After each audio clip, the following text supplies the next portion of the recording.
ఒక ఇంపార్టెంట్ విషయం చెప్పడానికి వచ్చాను. ఇంకొక వస్తువు చూపిస్తాను, ఒకసారి అబ్జర్వ్ చేయండి దాన్ని. ఈ చెప్పుల్ని డీప్గా అబ్జర్వ్ చేయండి ఒకసారి. ఏమన్నా తేడా కనబడుతుందా? గమనించారా? ఏం కనపడింది? ఒక చెప్పు నాది, ఇంకో చెప్పు ఎవరిదో.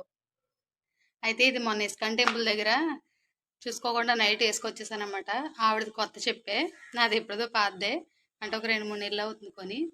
నేను కావాలని వేసుకురాలేదు. ఈ నాకు వేసుకోవడానికి పని చేయట్లేదు, ఆవిడ ఎవరో కానీ ఆవిడకి పని చేయట్లేదు. సేమ్ ఒకేలా ఉన్నాయి సైజు, ఒకే సైజు ఒకే మోడల్. కాకపోతే అది బ్లాక్, నాదేమో గ్రే కలర్లో ఉంది.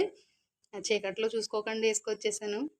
ఫస్ట్ నేను వేసుకొచ్చానో లేదా ఆవిడ వేసుకెళ్ళిందో తెలియదు కానీ చాలా ఇష్టంగా చాలా ఇష్టంగా కొనుక్కున్నానండి చెప్పులు. అంటే ఆవిడ కూడా కొనుక్కునే ఉంటుంది ఇష్టంగాను. అటు ఆవిడకి వేసుకోవడానికి లేదు, ఇటు నాకు వేసుకోవడానికి లేదు. నేనైతే కావాలనేది వేసుకోలేదండి.